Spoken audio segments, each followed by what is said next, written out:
Students, today we are going to discuss Tennyson's most important poem, Ulysses. Tennyson को Victorian age के representative के रूप में जाना जाता है। टेनिसन का जन्म 6 अगस्त 1809 में सॉम्बर्सबाय, लिंकनशायर, इंग्लैंड में हुआ था। उनके पिता जॉर्ज क्लेटन टेनिसन एक रेक्टर यानी कि क्लर्जीमैन थे जो अपनी लाइफ की लास्ट स्टेज में मानसिक रोग से ग्रस्त हो गए थे। टेनिसन ने अपनी प्राथमिक शिक्षा अपने फादर के दिशा निर्देशों के अनुसार ली। टेनिसन अपनी पढ़ाई के लिए अपने ब्रदर्स चार्ल्स और फ्रेडरिक के साथ लाउथ ग्रामर स्कूल में गए, लेकिन वह वहां पर खुश नहीं थे। अपने स्कूल के समय के दौरान वह उस समय के प्रसिद्ध पोइट्स लॉर्ड बायरन और जॉन केट्स से प्रभावित हुए। टेनिसन ने 18 साल की आयु में ही अपनी first volume of poetry entitled poems by two brothers publish करवा ली थी।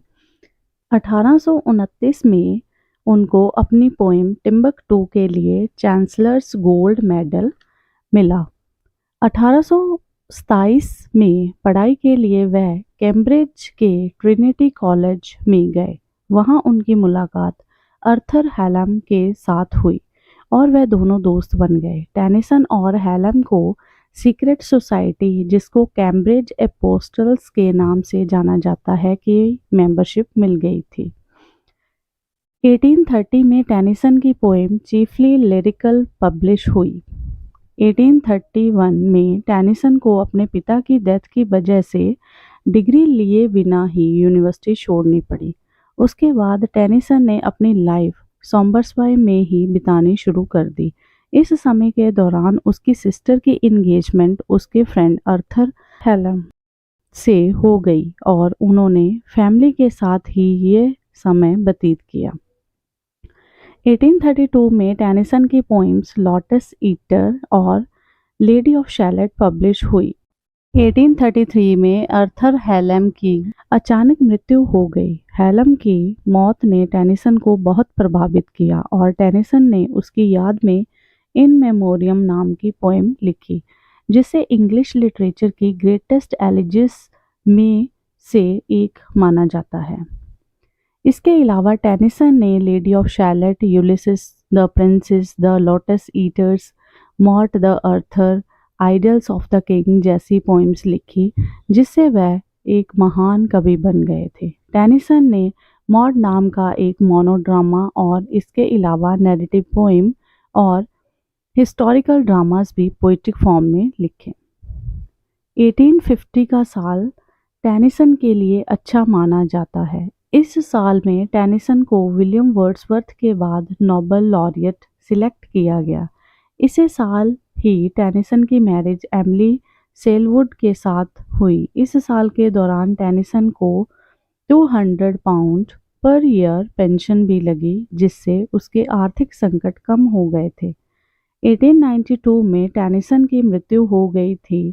उसे वेस्टमिंस्टर एबे में दफनाया गया और ऐसा कहा जाता है कि अपनी मौत से पहले वह शेक्सपियर का प्ले सिम्बेलीन पढ़ रहे थे और उनके बेड पर सिम्बेलीन प्ले की कॉपी रखी गई। उनके फ्यूनरल के दौरान उनकी पोएम क्रॉसिंग द बार को पढ़ा गया। स्टूडेंट्स, जैसे मैंने पहले बताया कि टेनिसन विक्टोरियन एज से बिलोंग करते थे, तो विक्टोरियन एज को जानना बहुत ज़रूरी है। Let's know about Victorian era. 1837 से 1901 तक के पीरियड को विक्टोरियन एज के नाम से जाना जाता है, क्योंकि इस समय के दौरान इंग्लैंड में क्वीन विक्टोरिया का शासन था। यह इरा ब्रिटिश लोगों के लिए बहुत ही खुशहाल समय था। इस समय में साइंस, उद्योग और आर्ट्स का बहुत विकास हुआ। यह समय खुशहाली और राजनीतिक सुधारों का समय था।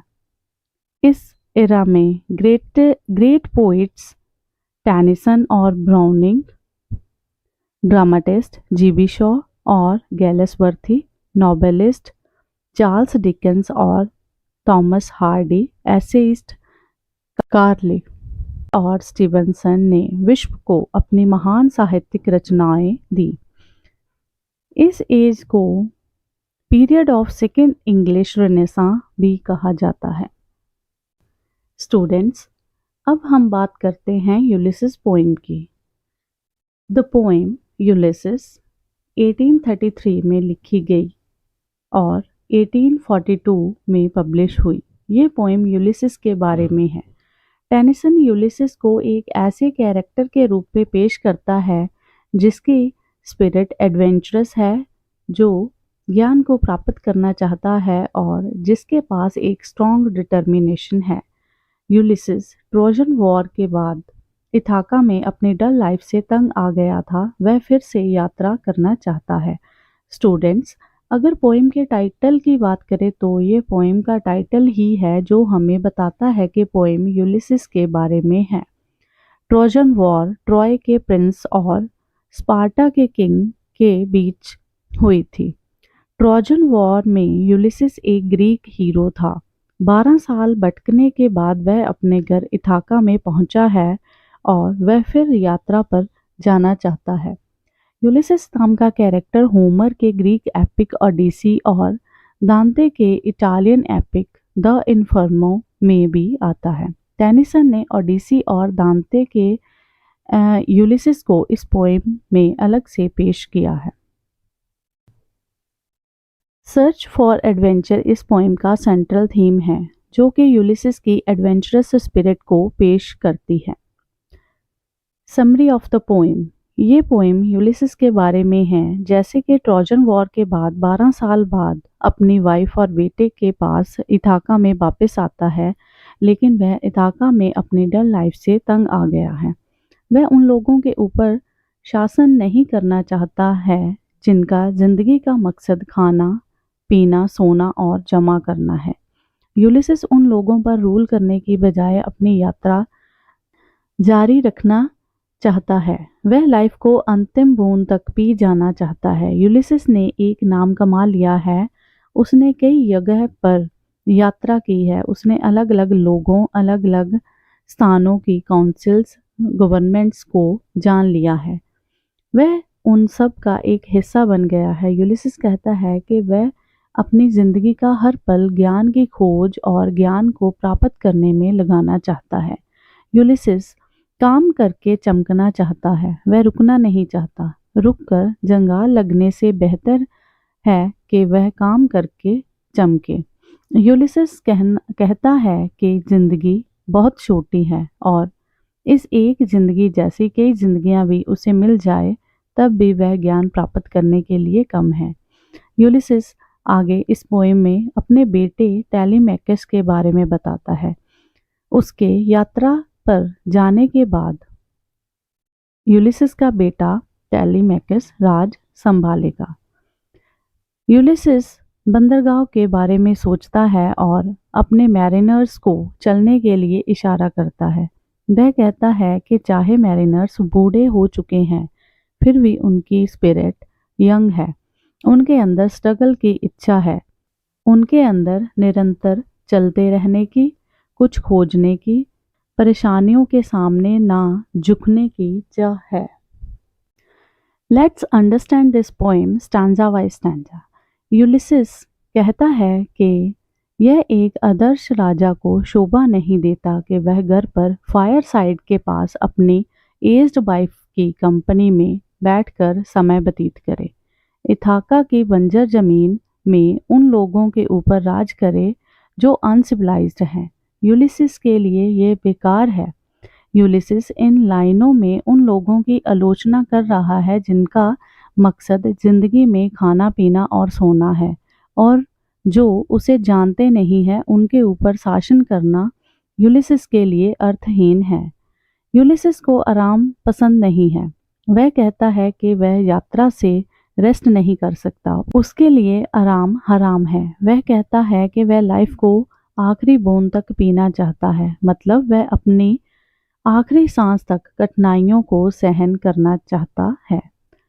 यूलिसिस अपने अच्छे और बुरे वक्त के बारे में बताता है। यूलिसिस कहता है कि उसने अकेले और उन लोगों के साथ एंजॉय भी किया है और दुख भी सहा है। जो लोग उसे प्यार करते हैं, उसने तेज हवाओं से पैदा हुई भयानक समुद्री लहरों और तेज बारिशों को भी सहन किया है। वह कहता है कि उसने एक नाम कमा लिया है, वह फेमस हो गया है, लेकिन उसका दिल अभी भी अपनी उपलब्धियों से असंतुष्ट है। यूलिसिस एक एडवेंचरस ट्रैवलर है, उसे बहुत अनुभव हो गया है। वह कहता है कि उसने बहुत कुछ देखा है और जाना है।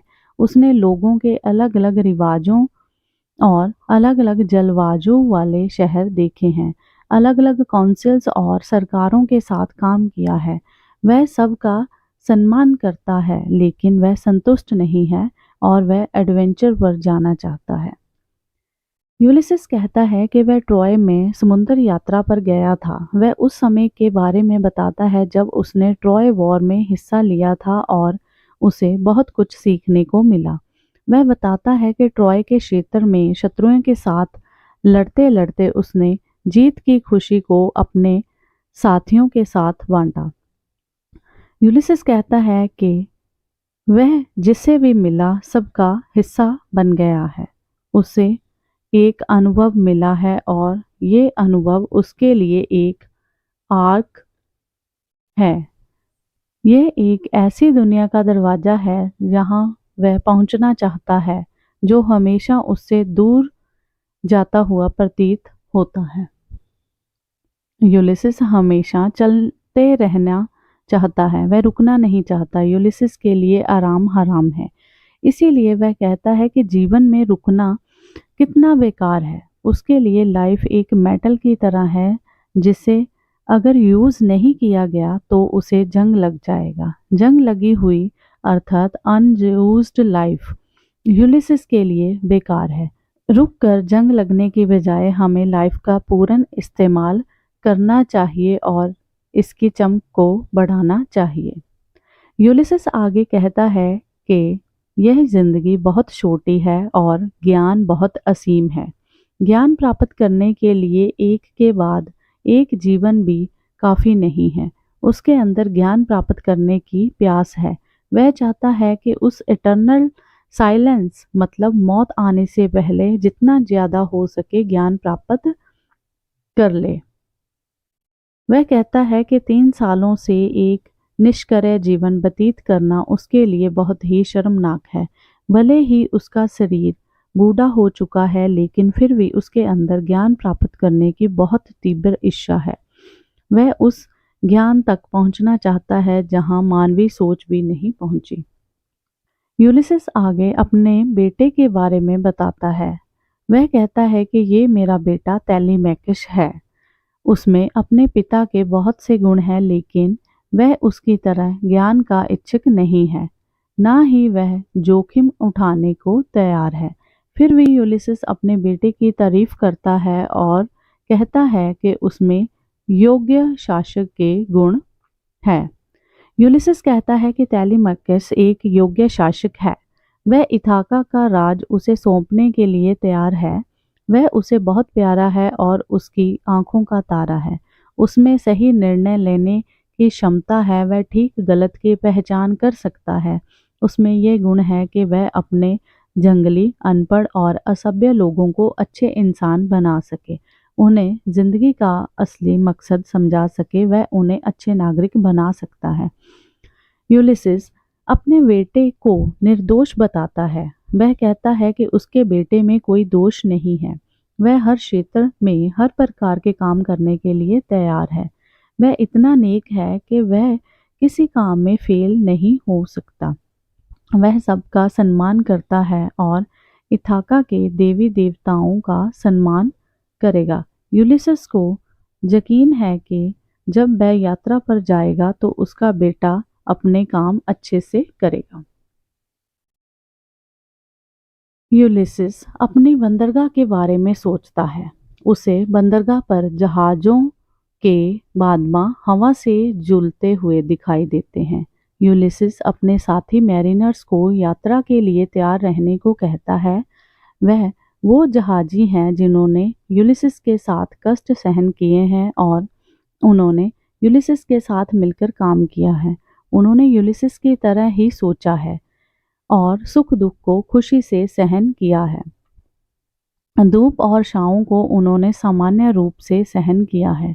यूलिसिस कहता है कि वह और उसके साथी बूढ़े हो चुके हैं, लेकिन उनका बुढ़ापा उनके कार्यों में रुकावट नहीं बन सकता। आगे यूलिसिस कहता है कि बुढ़ापे की अपनी प्रतिष्ठा होती है। मनुष्य बुढ़ापे में भी मेहनत करके सम्मान प्राप्त कर सकता है। यूलिसिस कहता है कि मौत सब कुछ खत्म कर देती है। यह मनुष्य की सभी क्रियाओं को बंद कर देती है, लेकिन मौत के आने से पहले कोई अच्छा काम कर लेना चाहिए जो अभी तक नहीं किया गया है। यूलिसिस और उसके साथियों ने ट्रॉय के युद्ध में देवताओं के साथ लड़ाई की थी। उसके अंदर इतना उत्साह और हिम्मत है कि वह देवी देवताओं के साथ मुकाबला कर सकते हैं। वह कोई ऐसा काम करना चाहते हैं जिससे उनका सम्मान और बढ़े। यूलिसिस कहता है कि पहाड़ों और चट्टानों से रोशनी चमक रही है, सूरज से रोशनी चमक रही है, सूरज अस्त हो चुका है और आसमान में चांद दिखना शुरू हो गया है। चारों तरफ से समुंदर से गंभीर और मध्यम आवाजें आ रही हैं। यूलिसिस अपने साथियों को कहता है कि उन्हें ये सफ़र शुरू कर देना चाहिए, चाहे वह अपनी ज़िंदगी की शाम मतलब बुढ़ापे में पहुंच चुके हैं, लेकिन नई दुनिया खोजने में अभी भी देरी नहीं हुई है।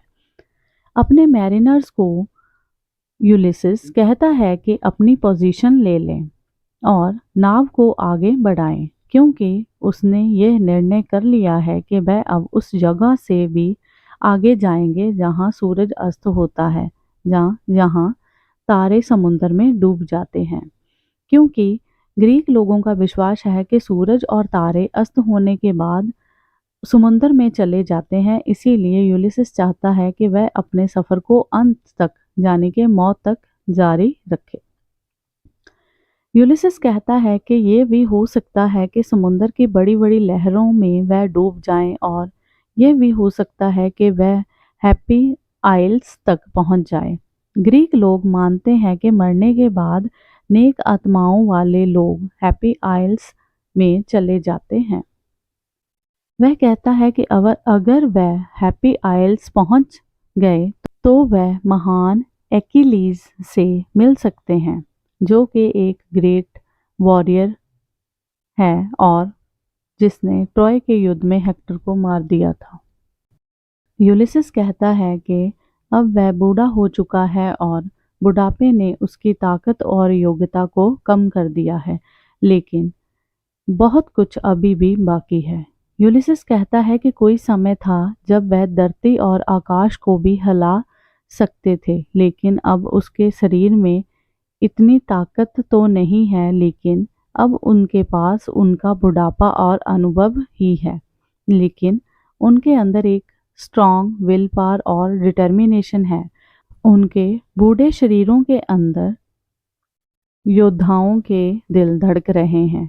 समय और किस्मत ने उनके शरीर को कमज़ोर बना दिया है, लेकिन उनकी विल पावर अभी भी स्ट्रॉन्ग है। उनके अंदर एक तीव्र इच्छा है, कोशिश करने की इच्छा, कुछ ढूंढने की इच्छा, सफल होने की इच्छा और कभी भी हार ना मानने की इच्छा। Analysis of the poem. ये पोएम ड्रामेटिक मोनोलॉग में लिखी गई है। ड्रामेटिक मोनोलॉग एक लिरिक पोएम है जिसमें एक इमेजिनरी कैरेक्टर अपने थॉट्स ऑडियंस के आगे एक्सप्रेस करता है और ऑडियंस इज साइलेंट। ये सारी पोएम ड्रामेटिक मोनोलॉग में लिखी गई है।